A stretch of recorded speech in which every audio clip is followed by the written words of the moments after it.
नमस्कार, good news today देख रहे हैं आप। आपके साथ मैं हूं नवजोत रंधावा। शाम के 4 बज चुके हैं और वक्त है हमारे खास कार्यक्रम ये हुई ना बात का।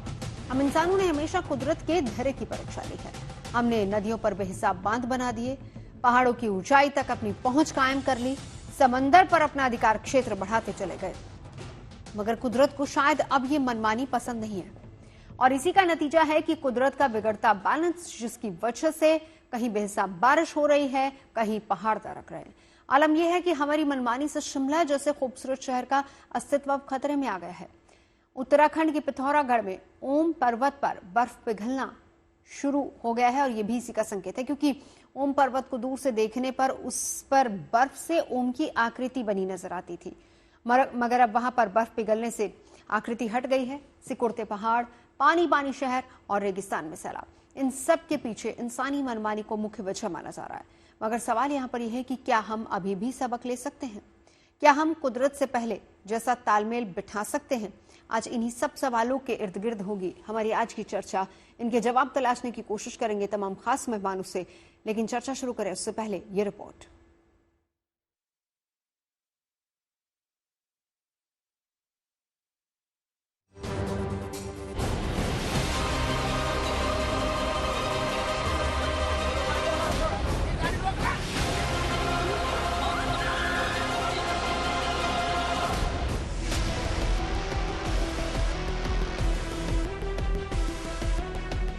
गुजरात पर इन दिनों जो गुजर रही है, ये उसकी सबसे ताजा तस्वीरें हैं।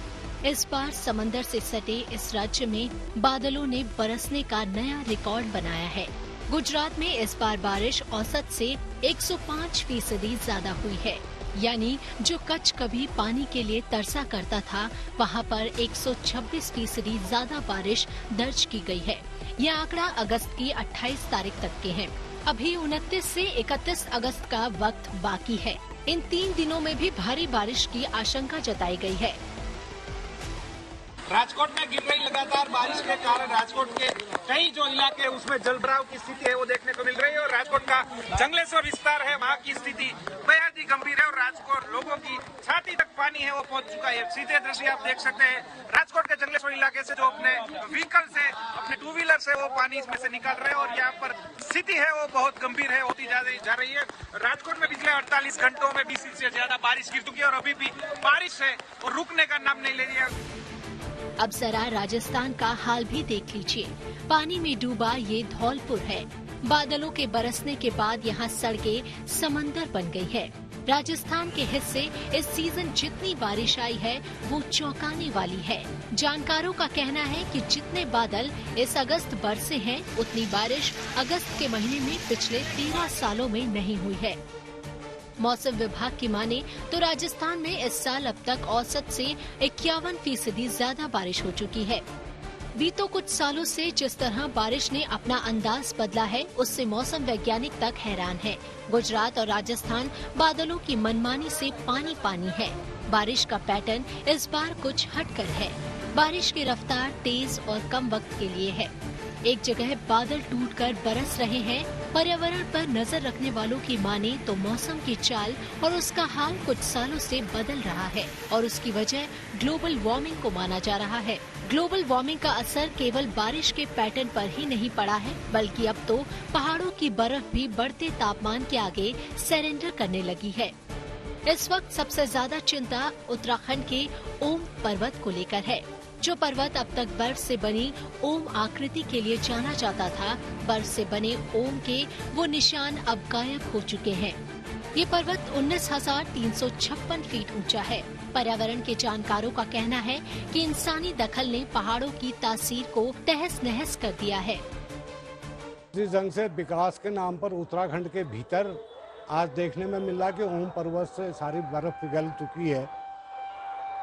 ये कहीं न कहीं जो अत्यंत महत्वाकांक्षी विकास योजनाएं उत्तराखंड के भीतर थोप दी गई हैं, चाहे वो एनएच के माध्यम से लाखों पेड़ काट दिए गए हों, तमाम बड़े मशीनों द्वारा पहाड़ों को छलनी किया जा रहा हो, सुरंगों के माध्यम से सड़क या रेल यातायात किया जा रहा हो, या अन्य जो बांध प्रस्तावित हैं, कहीं न कहीं ये कारण जो है आज इन परिस्थितियों को उत्पन्न कर रहे हैं। चिंताएं शिमला तक सता रही हैं। जो शिमला टूरिस्ट का पसंदीदा डेस्टिनेशन है, वहां जमीन धसकने की कई घटनाओं ने चिंता बढ़ा दी है। एक तरह से कहें तो जमीन के धसकने की वजह से शिमला अब सिकुड़ रहा है। जानकारों का कहना है कि शिमला के ड्रेनेज सिस्टम की असफलता ने जमीन धसकने की आशंकाओं को बढ़ा दिया है और जरूरत से ज्यादा बारिश और इंसानों का कुप्रबंधन भी शिमला की इस हालत के लिए जिम्मेदार है। लोगों को टारगेट करना है कि भाई देखो ये आपका फेलियर है। अब आपको और मेरे को दिख रहा है रास्ते में गड्ढा है, आपको मेरे को दिख रहा है ड्रेन चोक्ड है। हमारे जो इंस्टीट्यूशन के लोग हैं, चाहे वो PWD है, BNR है, Indian institute of advance studies, उनको क्यों नहीं नजर आ रहा है? आप मोटी सी बात है।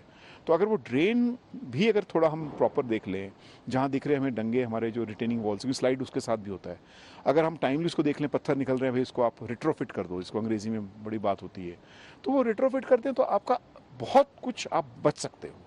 पूरा बच सकते हो नहीं कह सकते, लेकिन बहुत कुछ बच सकते हो। अनफॉर्चुनेटली ये चारों बातें, एक क्लाइमेट की जो इंसिडेंस है उस पर हम हैं, वल्नरेबिलिटी पे हम हैं, इंस्टीट्यूशनल फेलियर्स की हम देख रहे हैं, मतलब गाथा है, चाहे एडवांस स्टडीज़ है या दूसरे हैं, और तीसरी बात यह है कि हमारा पूरा डिज़ाइन फॉल्टी हो गया। कुल मिलाकर हम धीरे धीरे मुसीबतों के मौसम से घिरते जा रहे हैं। अब बादल आते हैं तो बरसकर आफत मचा देते हैं। पहाड़ों पर बारिश अब मुसीबत का दूसरा नाम बन गई है। और तो और मौसम के बदलते मिजाज ने ओम पर्वत की पहचान तक छीन ली है। लेकिन सवाल है कि इन सब के लिए जिम्मेदार कौन है?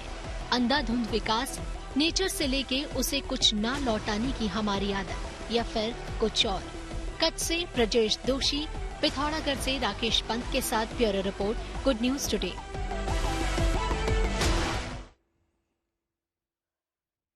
तो तमाम खास मेहमान इस वक्त हमारे साथ जुड़ चुके हैं। मैं परिचय करा देती हूँ। डॉक्टर गुरफान बेग फाउंडर हैं, सफर के क्लाइमेट चेंज एक्टिविस्ट भी हैं, हमारे साथ जुड़ चुके हैं। Professor CS Dubey, veteran zoologist हमारे साथ मौजूद हैं। हमारे साथ नवीन भटनागर जी मेरे साथ स्टूडियो में मौजूद हैं, फॉर्मर DIG NDRF, और साथ ही साथ तेकेंद्र सिंह पंवार हमारे साथ है, फॉर्मर डेप्यूटी मेयर हैं शिमला एंड एनवायरमेंटलिस्ट भी हैं। सबसे पहले गुरफान बेग साहब, आप ही से शुरुआत करते हुए, क्या पैटर्न है, इसको किस तरीके से समझा जाए? वो इलाका जो रेगिस्तान कहलाता है, अभी मैं जब हमारा पैकेज चल रहा था तो मैं यही बात नवीन भटनागर जी से कर रही थी कि आप लोगों ने तो कभी तैयारी भी नहीं की होगी कि कच्छ में, रण ऑफ कच्छ में या फिर रेगिस्तान में कभी बाढ़ भी आ सकती है। लेकिन अब देखिए सिचुएशन ऐसी हो चुकी है कि राजस्थान हो या गुजरात हो, वहां पर हालात ऐसे हैं। डॉक्टर गुरफान सर, आपका ऑडियो शायद म्यूट है। मेरा ये कहना है कि ये 2-3 चीजों का कॉम्बिनेशन है। किसी एक पर्टिकुलर चीज को आप ब्लेम करें उसका नहीं हो सकता। जैसे बहुत सारे लोग बोलते हैं क्लाइमेट चेंज है, क्लाइमेट चेंज हो रहा है, बहुत सारे बोलते हैं कि ये कॉम्बिनेशन है 2-3 चीजों का। एक तो ये है कि हमारा जो रैम्पेंट बिना सोचे समझे जो डेवलपमेंट और बिल्डिंग हो रही हैं और बिना कुछ ज्योग्राफी को समझे हम लोगों ने कंस्ट्रक्शन करना शुरू कर दिया है। और बहुत सारे उसके तर्क दिए जाते हैं कि लोगों को मकान चाहिए, पैसा आ रहा है, ये आ रहा है, वो वन चीज है। वो तो हो ही रहा है। साथ में उसके होते हुए जो क्लाइमेट चेंज के जो चीजें हो रही हैं उससे एक्सट्रीम इवेंट्स हो रहे हैं, जो कि आपने मतलब यही वेदर ही एक ऐसी चीज नहीं है जिसमें कि एक्सट्रीम इवेंट्स हो रहे हैं, बल्कि आप देखिए एयर पोल्यूशन में एक्सट्रीम इवेंट्स हो रहा है, बहुत सारी चीजें हो रही हैं। ला नीना, एल नीनो जो होता था पहले 5-5, 6-6 साल में आता था, हर दूसरे साल में आ रहा है, हर साल में। तो कहने का मेरा तात्पर्य ये है कि जो प्राकृतिक आपदाएं हमारे साथ में जो बढ़ गई हैं, जिनकी फ्रीक्वेंसी वो तो बढ़ी ही है, उसके साथ साथ जो हमारा रहन रखान का जो सिस्टम है, यानी कि जो हम रैम्पेंट बिना सोचे समझे पर्यावरण के अच्छी तरह से वैज्ञानिक दृष्टि से स्टडी करे हुए और जो कंस्ट्रक्शन एक्टिविटीज कर रहे हैं, रैम्पेंट जो चाहे बिना सोचे समझे कर रहे हैं, वो साथ में, तो वो दोनों जब मिल गई हैं तो वो फिर उसका रिजल्ट जो है बहुत इस टाइप का होता है, जो कि आपको देखने को मिल रहा है। प्रोफेसर दुबे, आपको इंक्लूड करना चाहूंगी, क्या समझ में आता है आपको? क्योंकि एक तरफ देखिए ओम पर्वत, अगर बर्फ पिघल रही है तो जाहिर सी बात है कि उसका तो नामोनिशान नहीं होगा। दूसरी बात, शिमला जैसे शहर पर भी खतरा। और तीसरा सबसे बड़ी बात कि अनप्रिडिक्टेबल वेदर। अभी देखिए अगस्त का महीना चल रहा है और चाहे वो रण ऑफ कच्छ का इलाका हो या फिर आप इधर राजस्थान का इलाका ले लीजिए, हर जगह पर जबरदस्त बारिश वहां पर हो रही है। और हमने इस साल की शुरुआत में देखा था कि कैसे जनवरी फरवरी बीतने के बाद भी बर्फबारी का सिलसिला लगातार जारी था। देखिए, जैसे पहले भी बताया गया, क्लाइमेट चेंज तो है ही, और क्लाइमेट चेंज इस वजह से है क्योंकि अगर हम बहुत पहले का टाइम देखें तो आज से 2 to 3 मिलियन ईयर्स पहले जो है इसी तरह का, जब कार्बन डाइऑक्साइड जो है पार्ट पर मिलियन में 400 ppm जो है PM10 हो गया था, तब जो है एकदम क्लाइमेट चेंज हुआ था और एकदम जो है मौसम बदलना शुरू हुआ था और कई तरह की एक्टिविटीज हुई थी, जो कि अभी हमारे समुद्र से जो एक्सकवेशन हुए हैं और उसकी जो ड्रिलिंग हुई है उसके जो मटेरियल उसके बेसिस पे देखा गया है। तो जब भी इतना ज्यादा होगा तो ग्लोबल वार्मिंग बढ़ती है। ग्लोबल वार्मिंग के साथ कहीं पे जो है जैसे हिली पोर्शन है उसके अंदर इंडस्ट्री से और उससे ग्लोबल वार्मिंग से वहां पे मेल्ट करना शुरू करते हैं। मेल्ट से जो है सी राइज होते हैं, इस वजह से जो मेल्टिंग होती है साथ साथ बारिश क्योंकि मेल्ट होता है उसके बाद वाष्प भी ज्यादा बनेगी, इवेपोरेशन भी ज्यादा होगा। इवेपोरेशन ज्यादा होगा तो लैंडस्केप अगर जिस तरह होगा तो उससे क्लाउड बर्स्ट ज्यादा होंगे। लैंडस्लाइड इसलिए होंगे क्योंकि पानी जो है सैचुरेटेड, जब एक रॉक की एक पोरोसिटी में एक अल्टीमेट एक पोजीशन होती है, जब वो बहुत ज्यादा ओवर सैचुरेटेड हो जाते हैं तो इवन पहाड़ के पहाड़ जो है फट पड़ते हैं, तो आपको उसको चैनल नहीं मिलता। जब तक चैनल नहीं मिलेगा नए चैनल्स क्रिएट होते हैं पानी में, तो वो सब जो है लैंडस्लाइड्स क्रिएट करते हैं। तो कहने का मतलब ये है कि टाइम अब वो आ गया है कि हमको वापस क्लाइमेट कैसे लेके आना है, चेंज लेके आना है। इसीलिए जो है सीपीपी ने और क्या कहते हैं जो हमारा जो अभी मैंडेट है कि 2035 तक हमको 50% 2035 तक 50% कार्बन GHG एमिशंस कम करने हैं और कार्बन फुटप्रिंट कम करना है, और जो है 2070 तक हमको पूरे वर्ल्ड के अंदर जो है कंप्लीट नॉर्मलाइजेशन भी आना है। उसका मेन कहने का मतलब ये है कि आपको एक कांस्टेंट के होता है हर चीज पे। अब वो कांस्टेंट के बिगड़ चुका है हमारा जो है क्लाइमेट का। अब उस कांस्टेंट के को वापस कैसे लेके आएंगे जो पहले था, वो एक बहुत बड़ी समस्या है और उसके लिए सबको मिलके काम करना पड़ेगा। तो ये जिस तरह का अभी एनवायरमेंटल सोशल गवर्नेंस के प्रोग्राम्स हैं, जो गवर्नमेंट ने सेबी ने अभी BRSR की रिपोर्ट्स निकालनी शुरू करी है जी। पानी के अंदर सेंट्रल ग्राउंड वाटर ने कहा है कि भाई हमको जो है ग्राउंड वाटर से पानी लेना ही है। सरफेस वाटर में जो STP और ETP है उनके पानी को आजकल रिड्यूस के बहुत तरीके आ गए, हमको उससे 100% प्योर वाटर मिल सकता है। इस तरह की चीजें हमें अपनानी पड़ेंगी बिल्कुल, और उसके लिए सबको मिलकर काम करना पड़ेगा। क्या क्या उपाय हो सकते हैं उस पर हम चर्चा करेंगे, लेकिन खतरा कितना बड़ा है पहले उसके बारे में बात कर लेते हैं। पवार साहब हमारे साथ मौजूद हैं, आप बहुत अच्छे से शिमला को समझ भी सकते हैं, जरा हमें ये बताइए क्या क्योंकि सवाल अब ये उठ रहा है कि शिमला के अस्तित्व को खतरा है, क्या समझते हैं आप? देखिए, दुबे साहब ने भी कहा कि मतलब डिजास्टर के साथ रहना सीख लेना चाहिए। पहली बात तो ये है। दो पहलू है इसमें। जो हमारे क्लाइमेट विज्ञान पे सबसे बड़ा ग्रंथ है उसको हम IPCC रिपोर्ट बोलते हैं, inter governmental panel on climate change. उसकी रिपोर्ट 6 आई है और उसने ये कहा है कि सबसे जो इंडियन सबकॉन्टिनेंट में सबसे वल्नरेबल जो जोन्स हैं वो एक हिमालय है, क्योंकि अभी यंगेस्ट रेंज है, यहाँ पर रॉक फॉर्मेशन अभी भी हो रही है, माउंटेन फॉर्मेशन, और दूसरा कोस्टल इंडिया है, क्योंकि जिस तरह ग्लोबल वार्मिंग हो रही है उससे हमारा अगर ऐसे ही हालत रही तो अगले 15-20 साल में बॉम्बे तो डूबी जाएगा। तो एक पहलू तो ये है। तो एक तो बात ये है। दूसरा, मैं थोड़ा सा मुझे परेशानी इस बात से, हम साहब सब जिम्मेवार नहीं है साहब। ये ग्लोबल नॉर्थ हमें बार बार पॉइंट आउट करना पड़ेगा कि पिछले 200 साल में और खासकर पिछले 40 साल में सिर्फ 30 बड़ी कंपनियों का, बहुराष्ट्रीय कंपनियों का दुनिया में 40% कार्बन एमिशन है। तो हम जानते हैं कि ग्लोबल, तो इसीलिए इसका कॉन्सेप्ट है कॉमन बट डिफरेंशियल रिस्पॉन्सिबिलिटी। एक बात तो ये पहले पाक कर लेनी चाहिए। आप 100% भी पेड़ लगा दे तब भी आप बच नहीं सकते, ये आपके IPCC रिपोर्ट कह रही है। तो आपको डिजास्टर आपके सिर पर आ रहे हैं। और वो दूसरी बात ये कह रही है कि जो पहले आपके एक्सट्रीम वेदर इवेंट्स मान लीजिए 1 शताब्दी में होता था, अब ये 100 शताब्दी में होंगे। और जैसा मैं आपकी रिपोर्ट को सुन रहा था, आपने बताया भी कि इसका मतलब क्या है। इसका मतलब ये है large precipitation in shorter period of time, मतलब कम समय में ज्यादा बारिश आएगी। और सिर्फ ये बारिश ही नहीं आएगी, बीच में सूखा भी होगा। अब आप कह रहे थे बर्फ पड़ी जनवरी फरवरी में, आप हैरान होंगे 2023 में हिमाचल प्रदेश में हमारे जुलाई 16 से लेकर 23 तक बर्फ पड़ी पहाड़ के इलाकों में, जिसकी वजह से हमारे मतलब हजारों भेड़ बकरियां मर गई, क्योंकि वो उस वक्त चरान के लिए जाती थी, उनके पूरी जो घास थी वो पूरी की पूरी दब गई। तो एक बात तो ये है जो मेटा क्लाइमेट पे, दूसरा है माइक्रो क्लाइमेट पे, जैसे दुबे साहब और भी कह रहे हैं कि हमने भी तो नाश कर दिया ना। कि आप माइक्रो क्लाइमेट जहां आपने मैसिव लैंड यूज, जो आज प्लेनेटरी क्राइसिस में 3 क्राइसिस बोल रहे हैं, एक है आपका जो कार्बन एमिशंस, दूसरा है मैसिव लैंड यूज चेंज, और तीसरा है बायोडाइवर्सिटी। लेट्स पार्क बायोडाइवर्सिटी बाद में, लेकिन लैंड यूज आप देखिए ना अपने शहरों में क्या कर दिया है। आप शिमला शहर, कोई भी शहर उठा के आप देखिए कि जहां पर आपका जो शहर में मतलब कितनी तेजी से आप रियल एस्टेट बिल्ड कर रहे हो, या पहाड़ में कितनी तेजी से आप हाइड्रो पावर बिल्ड कर रहे हो। वो हाइड्रो पावर आपको मतलब जरूरत भी है कि नहीं है, किसकी जरूरत के लिए कर रहे हो। आप 4 लेन कर रहे हो तो 4 लेन क्या वो टिक भी सकते कि नहीं टिक सकते। तो वो जो टिकाऊ विकास का क्वेश्चन है, एक बात है। तीसरी बात मैं कहना चाहूंगा, EM थॉमसन की रिपोर्ट है 60s 70s को लेकर, क्योंकि आपने हिमालय की बात कही है। वो ये कह रहा है कि हमारी वल्नरेबिलिटी इतनी ज्यादा है, एक बार जैसा ये पोरोसिटी कह रहे थे दुबे साहब कि सिक्वेस्ट्रेशन लेवल पहुंच गया, फिर आप पहाड़ को हिलने से नहीं बचा सकते। 2023 में ऐसा था, इस साल ऐसा नहीं है। लेकिन तो उसका मतलब क्या है कि जहां आपको कंप्लीट मैपिंग होनी चाहिए। जैसे मैं अभी केरला का अर्बन कमीशन का मेंबर हूं, हम 25 साल के लिए उनकी अर्बन पॉलिसी बना रहे हैं।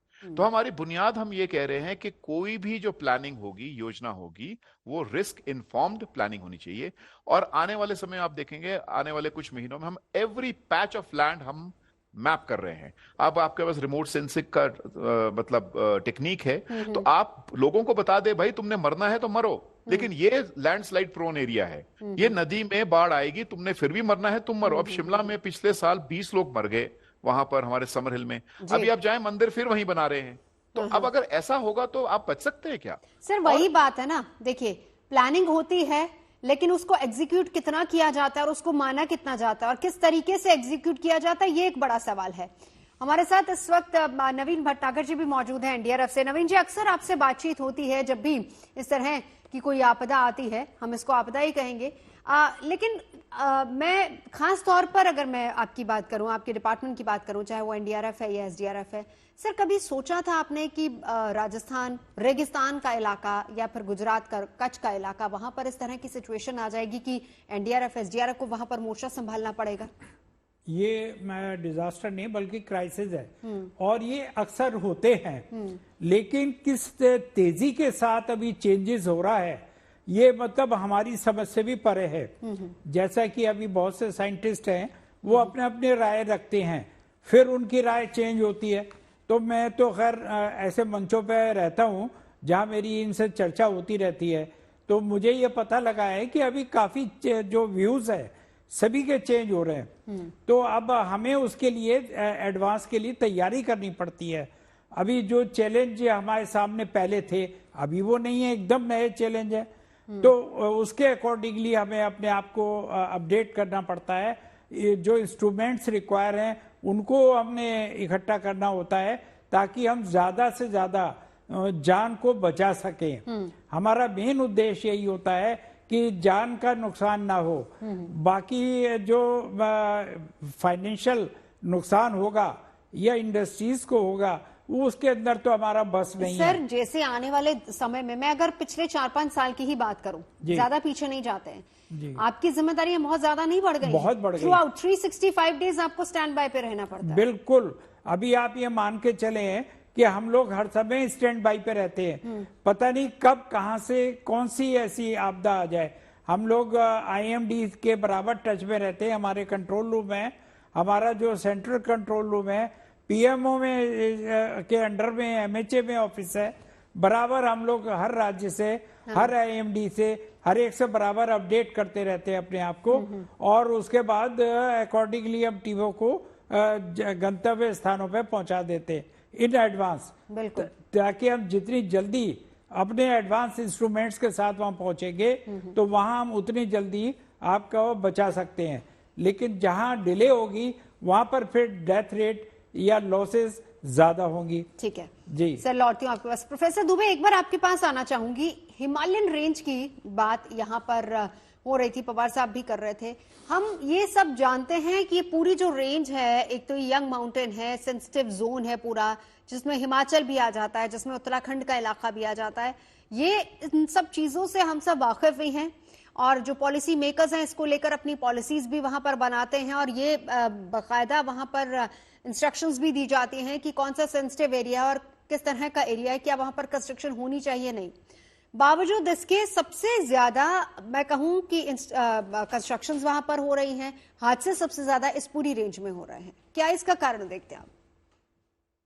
देखिए, जो अभी हमारे सहयोगियों ने कहा कि डिजास्टर रिस्क मैपिंग जो है वो बड़ी स्पीड से चल रही है, और रिस्क मैपिंग में जो सबसे ज्यादा इम्पोर्टेंट जैसे हिमालयन एरियाज में है, किन एरियाज के अंदर लिथोलॉजी जो स्लोप्स है या फिर जो उसके स्ट्रक्चर्स हैं वो वल्नरेबल है, किस एरियाज के अंदर जो है क्लाउड बर्स्ट होते हैं, ये एक फिक्स है। आप ये पिछले 20-25 साल से 30 साल से, चाहे आप पिथौरागढ़ ले लो, चाहे आप केदारनाथ ले लो, चाहे आप चमोली ले लो, चमोली में अर्थक्वेक बहुत जब होने का चांस रहता है, केदारनाथ में क्लाउड बर्स्ट होने का चांस होता है, पिथौरागढ़, तो ये सब एक स्पॉट्स हैं और इन स्पॉट्स पे अगर अर्बन एरियाज हैं तो वहां डिजास्टर हो रहे हैं, क्योंकि वो डिजास्टर पता चलता है, लोग मरते हैं। अगर वो अर्बन एरियाज हैं तो लोगों को पता ही नहीं चलता है। तो we have to have a proper planning of the system, जैसे पहले बताया।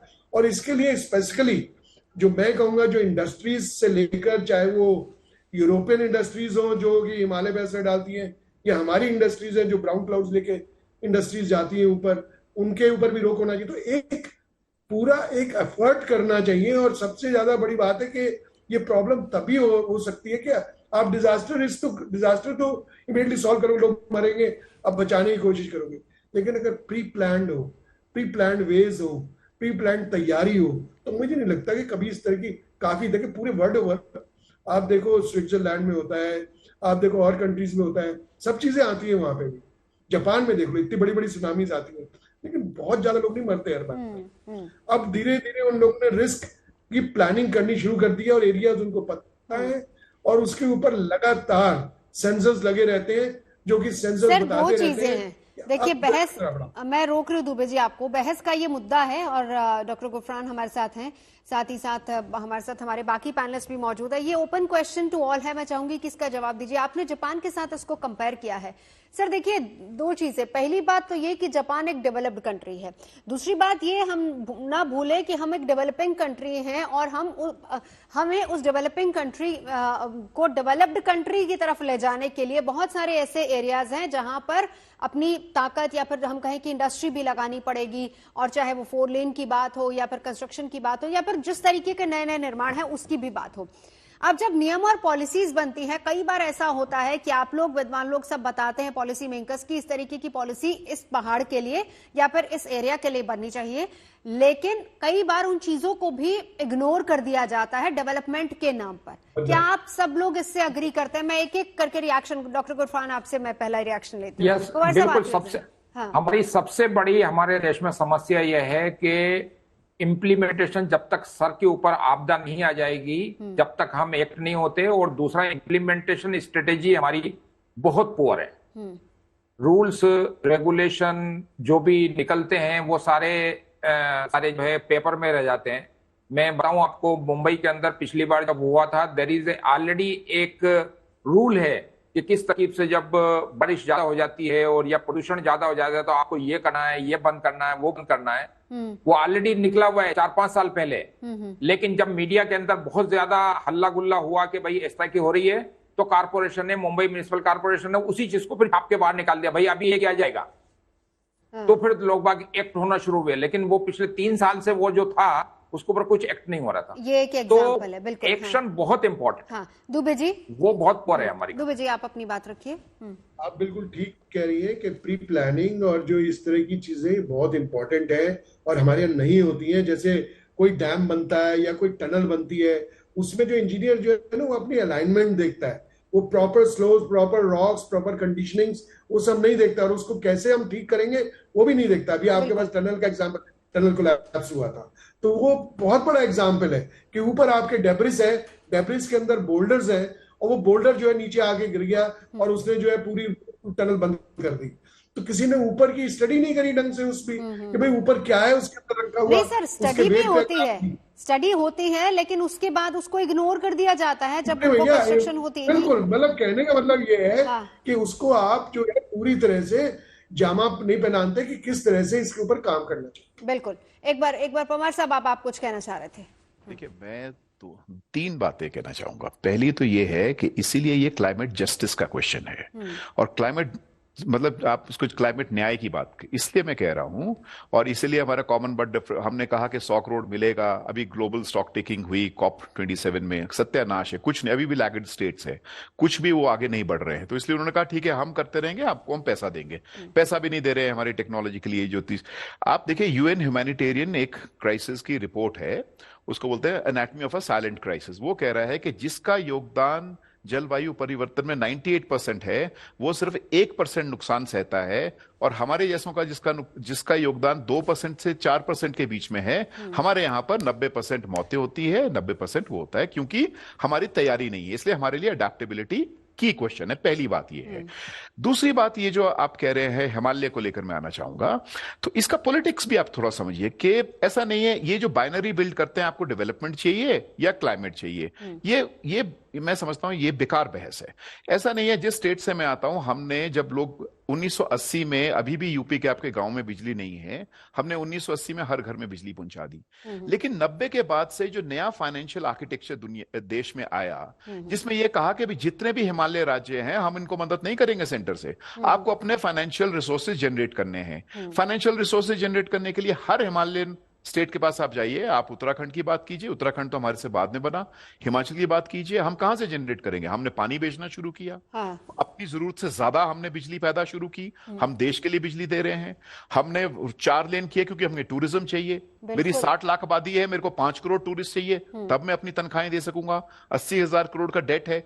तो ये सिर्फ क्लाइमेट जस्टिस, इसलिए मैं कह रहा हूं कि ये सिर्फ ये क्वेश्चन नहीं है कि डेवलपमेंट हो रही है। क्वेश्चन ये है कि जब तक हम इसको होलिस्टिक रूप में नहीं देखेंगे तो। और तीसरी बात, ये जो अंधी दौड़ है, जो पैरानोया फॉर डेवलपमेंट है, पागलपन है।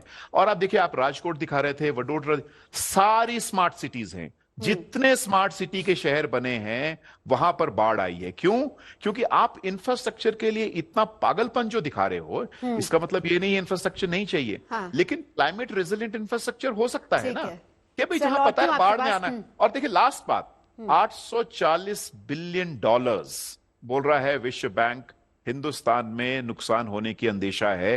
तो आप 840 बिलियन मतलब $1 ट्रिलियन हम सोच रहे हैं बनाने की। उतनी हम इकोनॉमी बनाएंगे, लेकिन उससे ज्यादा हमारा जो है वो पूरा का पूरा, हमारे यहां पर 12,000 करोड़ पिछले साल नुकसान हुआ, 500 करोड़ के आसपास हम अभी नाप रहे हैं, 500 लोग पिछले साल मरे, और इस साल भी हम 100 के आसपास लोग हमारे हिमाचल में मर चुके हैं। और इसका एक साइकिल है सर, साइकिल है, चलता जाता। मैं इसी पर हम यहीं से सर चर्चा आगे बढ़ाएंगे। क्लाइमेट साइंटिस्ट बोल रहे हैं ये आप डिजास्टर आने ही आने हैं, आप तैयार रहिए। जैसे आपने कहा रन ऑफ कच्छ में, सब जगह पर ये होने वाला है। आप देख रहे हैं हमारा खास कार्यक्रम ये हुई ना बात, और बात हम कर रहे हैं आज दरकते पहाड़, डूबते रेगिस्तान को लेकर। क्या है ये पैटर्न और किस तरीके से हमें कुदरत इशारा कर रही है। तेकिन सिंह पवार, जिनसे हम ब्रेक पर जाने से पहले चर्चा कर रहे थे, उन्होंने अपने पॉइंट्स यहां पर रखे हैं। लेकिन डॉक्टर गुरफान, अब आपके पास आते हुए उससे पहले एक पॉइंट भटनागर जी, मैं इस पर आपकी भी राय लेना चाहूंगी कि इस पर आपका एक रिएक्शन रह गया था कि प्लानिंग बनती है, लेकिन जब उसका एग्जीक्यूशन की बात आती है तो डेवलपमेंट के नाम पर सारे कागजों को साइड पे परे रख दिया जाता है और उसके बाद फिर से वही कंस्ट्रक्शन होती है। इसके साथ मैं एक पॉइंट और ऐड ऑन कर दूं, जो अभी पवार साहब ने बोली थी कि जो साइकिल है, देखिए पैसा जो बर्बाद हो रहा है वो तो हो ही रहा है। पहाड़ पर कंस्ट्रक्शन लगातार चल रहा है, पूरा साल हमारी एजेंसियां कंस्ट्रक्शन करती हैं, और एक बार में बारिश आती है, लैंडस्लाइड होता है, वो पूरी की पूरी सड़क बह जाती है, और उसमें जब आपका काम सबसे ज्यादा शुरू होता है। तो ये एक साइकिल है, वो हुआ और उसके बाद से फिर से मौसम ठीक हुआ, वापस से उस लेन को बनाना चालू कर दिया जाता है। क्या सब ये नहीं जानते हैं कि सेंसिटिव जोन है, इस तरह के एरिया में कंस्ट्रक्शन नहीं की जा सकती, या फिर किसी हद तक कंस्ट्रक्शन हो सकती है? एग्जैक्टली जो अंधाधुंध कंस्ट्रक्शन की जा रही है डेवलपमेंट के नाम पे, वो गलत है। क्योंकि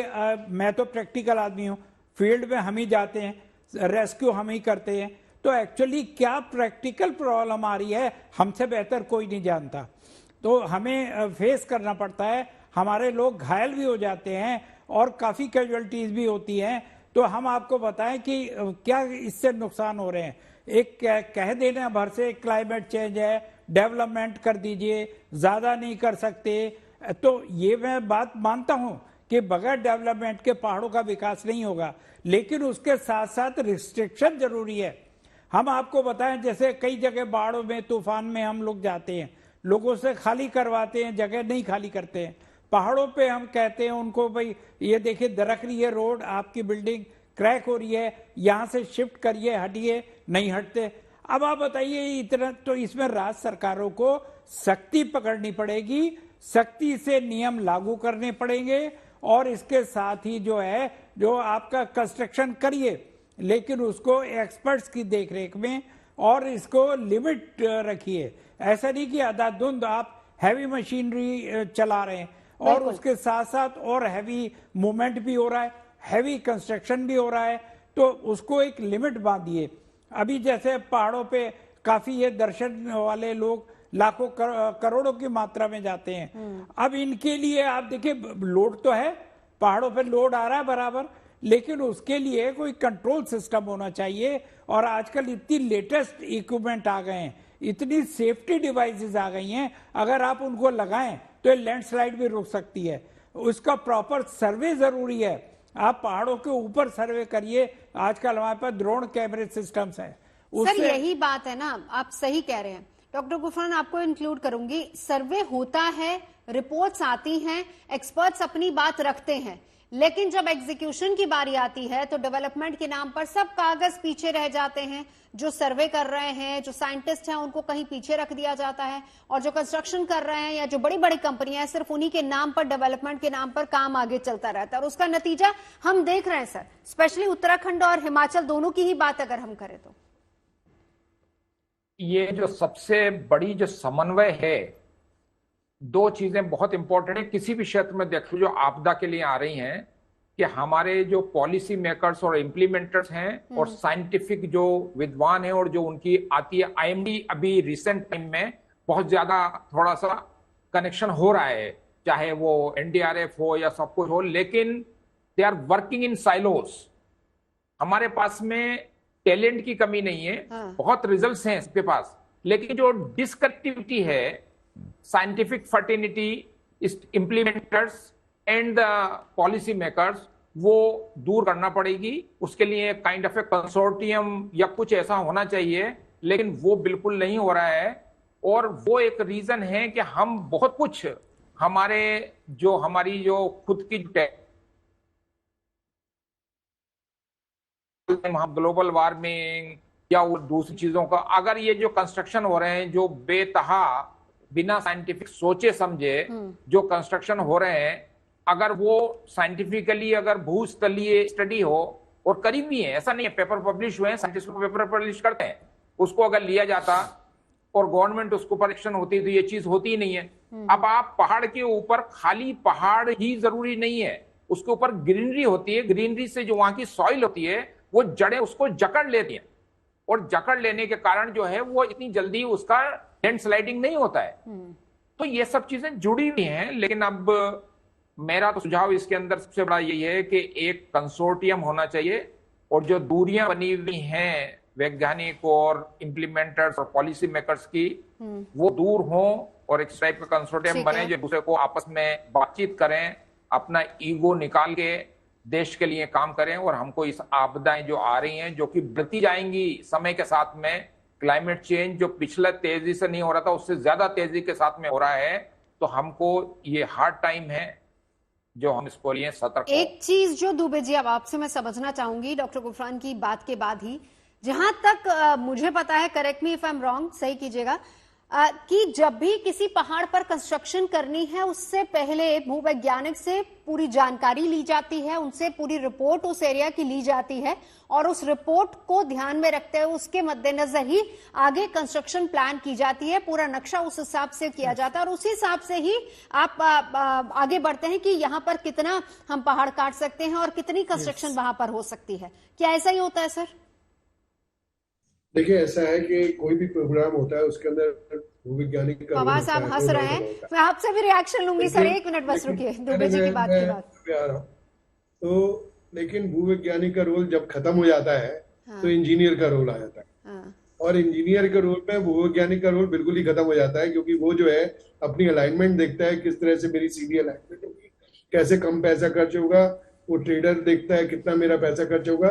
तो जैसे अभी पीछे मेरे पुराने साथी ने कहा कि भाई आपको एक कंसोर्टियम बना के एक रेगुलर, जिस तरह से कहते हैं ना, इंटरेक्शन होके काम चलना चाहिए किसी प्रोजेक्ट में, वो कहीं नहीं चलता है। प्रोजेक्ट में साइलों में ही काम चलते हैं सारे, और जितने काम चलते हैं उसके अंदर कहीं पे भी एक बार रिपोर्ट बन गई, वो रिपोर्ट की तरह रह जाती है।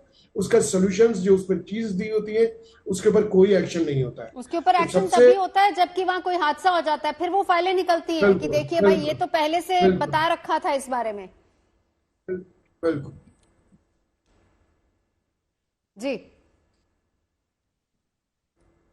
जी दुबे जी। तो यही, हाँ, तो ये जितनी भी समस्याएं हमारे पास आ रही हैं, देखिए सब जुड़ी हुई है एक साथ। क्लाइमेट चेंज है, क्लाइमेट चेंज से एक इफेक्ट पड़ रहा है, आपके बारिश रेनफॉल आपके एक्सीड कर रही है, आपकी स्लोप्स वर्नेबल है, फ्रेजाइल सिस्टम है, हिमालय यंगेस्ट माउंटेन्स है, फ्रेजाइल सिस्टम है। और हम उसके ऊपर जो है जिस तरह से, जैसे कहते हैं ना, बेदर्दी से हम उसके ऊपर काम चलाते हैं, उसमें ये मैंने ब्रिजेस देखे हैं जो 50 बार कम से कम सिक्किम के अंदर टूटे होंगे, और उसके बाद जो उन्होंने फिर उसकी एक प्लानिंग करी कि जी कैसे करेंगे। तो वो सॉल्यूशंस जो है, लॉन्ग टर्म सॉल्यूशंस हम लोग नहीं देखते, हम लोग शॉर्ट टर्म सॉल्यूशंस देखते हैं। हम देखते हैं कि यही एक डिफरेंस है जो डेवलपिंग और नॉन डेवलप्ड और डेवलपिंग कंट्रीज में है, कि हम लोग लॉन्ग टर्म सॉल्यूशन, ज्यादा पैसा लगा के लॉन्ग टर्म सॉल्यूशन, उसकी एज देख के कि भाई इसकी जो काम कर रहे हैं उसकी लाइफ पीरियड क्या होगा, कब तक वो सस्टेन करेगा। जैसे हम बात करते हैं क्लाइमेट चेंज की, तो सस्टेनेबिलिटी जितनी लॉन्ग होगी उतना ही बढ़िया हम क्लाइमेट को सस्टेन कर पाएंगे। तो हर चीज का एक पैमाना है, चाहे वो जीएचजी एमिशंस हो, चाहे वो लैंडस्लाइड्स हो, चाहे वो हैवी रेनफॉल हो, चाहे वो आपका सूखा कहीं पड़ रहा हो। तो मेरा ये मानना है कि हमें एक सस्टेनेबल वे में, जैसे अभी पुराने लोगों ने कहा, कि हम सबको मिलके काम करना है। लेकिन सबसे ज्यादा इंपॉर्टेंट है कि एक इकट्ठे मिलके, आप जिस तरह से कहते हैं ना, काम को एक का खत्म हुआ तो दूसरे का काम शुरू हो गया, ऐसे नहीं। एक का काम चल रहा है तो दूसरा का उसके साथ चलना। टीम वर्क की जरूरत है। बिल्कुल जी। पवार साहब अपनी बात रखिए अब। देखिए, मैं आपके बात पर इसलिए हंसा, मैंने बोला अगर वाकई में भूवैज्ञानिक को पूछा था तो अभी तक को जेल में डालना चाहिए था उनको। कोई पूछते नहीं है साहब, सब आई वॉश होता है। और एक चीज जिससे मेरा बहुत ज्यादा, मतलब बहुत लोगों से मेरी परेशानी है, वो ये कहते हैं योजना ठीक है, एग्जीक्यूशन गलत है। मैं कह रहा हूं योजना ही गलत है।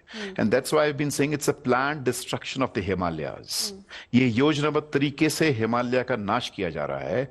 आप दिल्ली की प्यास बुझाने के लिए योजना बना रहे हैं, रेणुका में मेरे डैम लगा रहे हैं, जहां पर आप हजारों हेक्टेयर फॉरेस्ट लैंड को डुबाकर दिल्ली की प्यास बुझा रहे हैं। इसी तरह से जो मैं, इसलिए मैं बार बार 1990 कह रहा हूं कि जो 1990 के बाद से एक बड़ा डिपार्चर हुआ है। और देखिए, मैं अभी नॉर्डिक कंट्रीज के साथ, देखिए हिमालय तीसरा पोल है, नॉर्थ पोल, साउथ पोल और थर्ड पोल है हिमालय। क्यों? क्योंकि थर्ड लार्जेस्ट आइस रिजर्व्स दुनिया में अगर कहीं हैं तो वो हमारे पास हैं। और नॉर्डिक कंट्रीज के साथ मैं अभी उनके साथ मीटिंग में बैठा हुआ था, तो नॉर्डिक कंट्रीज सिर्फ यह नहीं है कि रशिया से लेकर और अमेरिका तक, उनका एक कंसोर्शियम है जहां पर बिना उनसे पूछे हुए कुछ भी काम नहीं होता है। आप मुझे बताएं कौन से लोगों से पूछकर काम हो रहा है पहाड़ के अंदर, हिमालय के अंदर? आपको क्योंकि नेशनल इंटरेस्ट है, तो आप नेशनल इंटरेस्ट के नाम से आप रेणुका में भी डैम बना देंगे, आप 4 धाम यात्रा भी शुरू कर देंगे, आप हाइड्रो पावर भी बना देंगे, ये जानते हुए भी कि ये बचेगा भी कि नहीं बचेगा। तो कम्युनिटी बेस, मतलब लोगों को शामिल करते हुए विकास का रास्ता तय होना चाहिए। लोगों को तबाह करके विकास का रास्ता तैयार नहीं हो सकता है, क्योंकि वो विनाश सिर्फ पहाड़ तक नहीं रहेगा, वो विनाश फिर जो है आपके तराई के इलाके में भी आएगा। और वो हम आपके सामने ही देख रहे हैं कि पहाड़ से निकला हुआ विनाश किस तरह से मैदानी इलाकों में भी उसका असर करता है। तो इसलिए ये बिल्कुल योजनाबद्ध तरीके से इसको बदलने की जरूरत है।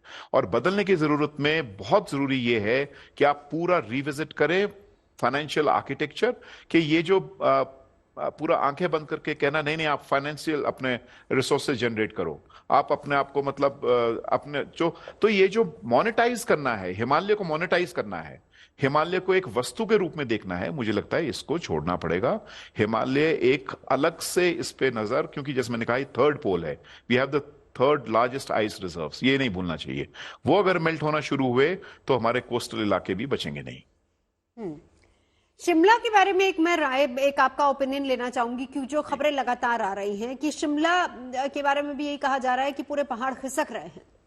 देखिए, शिमला में कोई पहाड़ नहीं खिसक रहे हैं। शिमला में वैसे तो आप ये देखिए, बहुत लोगों को ये गलतफहमी है कि अंग्रेज बहुत अच्छा कर गए, हम गलत कर गए। मेरे जो नेटिव कम्युनिटीज हैं उनको पहाड़ में रहना ही नहीं आता था, वो हमेशा वैलीज में रहते थे।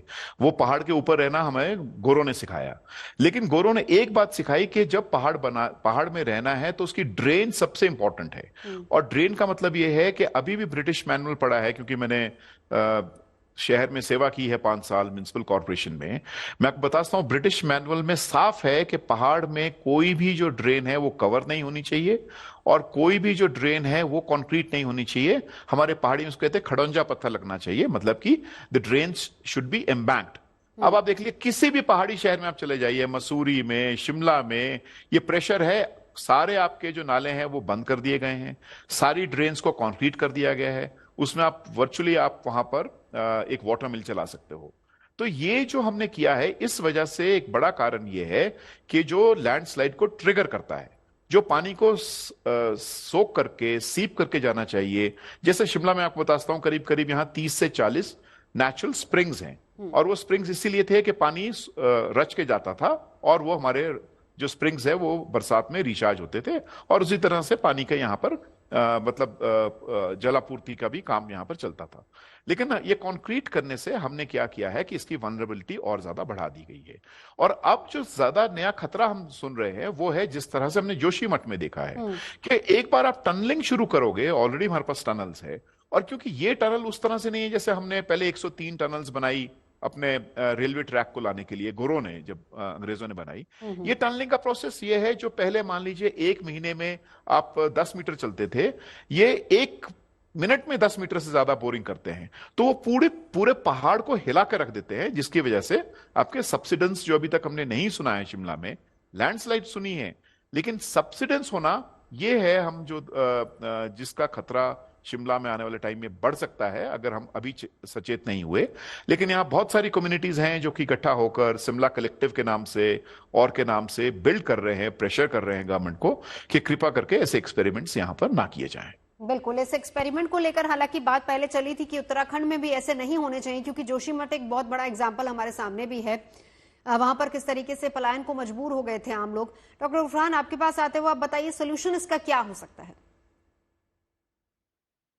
एक बोलिए, मेरा आवाज नहीं आई ठीक से। मैं सोल्यूशन पर अब सोल्यूशन पर चलते हैं। आखिरी 4 मिनट हमारे पास है, एक राय आप सभी से लेना चाहूंगी, क्या इसका सोल्यूशन हो सकता है? मैंने आपको पहले वाले प्रश्न के उत्तर में ही बताया है कि हम बहुत टाइम से साइलोस में काम कर रहे हैं, वैज्ञानिक, पॉलिसी मेकर्स, देश सब अच्छा काम कर रहे हैं, आपस में बिना किसी अरेंजमेंट के वो पास नहीं आ रहे हैं। समहाउ कोई ना कोई लिंक मिसिंग है। तो सरकार को ऐसा लिंक बनाना पड़ेगा जिससे कि आपस में एक दूसरे को इंटरेक्शन कर सकें, एक दूसरे को फीडबैक दे सकें, और सब मिलके एक आपदा का प्लान बनाएं आने वाले समय में। जैसे बताया, जापान के अंदर बना हुआ है, जर्मनी के अंदर है, मैंने देखा है यूएस के अंदर भी बना रखा है पहले से। तो समस्या नहीं आती है, लेकिन वो बना के रखते हैं अपना लास्ट मिनट का प्लान। ये सब चीजें साइलोज में नहीं हो सकती। जैसे इससे पहले भी बात हो ही रही थी कि भाई दे देते हैं, उनकी ओपिनियन ली जाती है, उसके बाद में वो इंजीनियर के पास चला जाता है। अब पॉइंट ये है कि किसी को डिमीन नहीं करना है, लेकिन सबका अपना एक्सपर्टाइज होता है। वैज्ञानिक की चीज वैज्ञानिक बताएगा, इंजीनियर की चीज इंजीनियर बताएगा, लेकिन आप वैज्ञानिक को अगर कोई सिविल कंस्ट्रक्शन या किसी चीज की या किसी सोशल साइंस की कुछ चीज बता देंगे तो उसको जो है समझना मुश्किल हो जाएगा। इसलिए सिर्फ पेपर पास ऑन करने से काम नहीं चलेगा। बिल्कुल, इंटरेक्शन और interactive planning, together planning, proper coordination भी उतनी जरूरी है। बिल्कुल भटनागर जी। बिल्कुल, अभी क्या है मेरे विचार से जो अभी हाल फिलहाल में डिजास्टर का एक रूप, क्राइसिस का एक रूप चेंज हो रहा है, और नए चैलेंजेस आ रहे हैं, तो हमें उसके लिए तैयार रहना पड़ेगा, चाहे राज्य सरकार हो चाहे केंद्र सरकार हो। जो लेटेस्ट इक्विपमेंट है उनको हमें प्रिक्योर करना पड़ेगा accordingly to the experience, bad experience of this crisis. और इसके अलावा जो है हमें तैयार रहना पड़ेगा हर टाइप का। और आज मैं बताऊं टेक्नोलॉजी इतनी डेवलप है, जैसे लैंडस्लाइड और ये सब बातें हो रही हैं, ये सब को कंट्रोल किया जा सकता है, ऐसी टेक्नोलॉजी मौजूद है। लेकिन उसके लिए हमें एफर्ट करने पड़ेंगे और हमें उसको बाकायदा प्रॉपर सर्वे करवाना पड़ेगा, प्रॉपर इसकी रीडिंग करना पड़ेगा, इसका मैपिंग करना पड़ेगा और अकॉर्डिंगली हमें जो हाई कार्बन के जो अपना फैंस हैं और दूसरी चीजें उनको लगाना पड़ेगा। अभी आप बताइए पहाड़ पे जो रेस्क्यू पे हम जाते हैं वहां बड़ी मशीन नहीं आ पाती है लैंडस्लाइड में, तो क्यों नहीं हम रोबोट का यूज करते हैं? आजकल ऐसे छोटे रोबोट आ गए हैं, वो जाके वहां उसमें क्रश करके पत्थरों को भी और वहां से हमारा रेस्क्यू में हेल्प करते हैं, जगह बना देते हैं और हम लोग के लिए इजी हो जाता है। तो अब ऐसी टेक्नोलॉजी, अब देखिए आप पूरे तो एनवायरनमेंट को चेंज नहीं कर सकते है ना, तो लेकिन अपना रेस्क्यू को तो कर सकते हैं। बिल्कुल सर, बिल्कुल। इसमें ध्यान देना चाहिए। प्रोफेसर दुबे, मैं थोड़ा सा इसके आगे बढ़ूंगा जो अभी बात चल रही थी। देखिए जितना भी क्लाइमेट चेंज है वो कहीं ना कहीं, जैसे हमने जीएचजी एमिशंस की बात करी, सब करी, उसी से लैंडस्लाइड्स, उसी से ग्लोबल वार्मिंग, ये सब चीजें बढ़ रही है।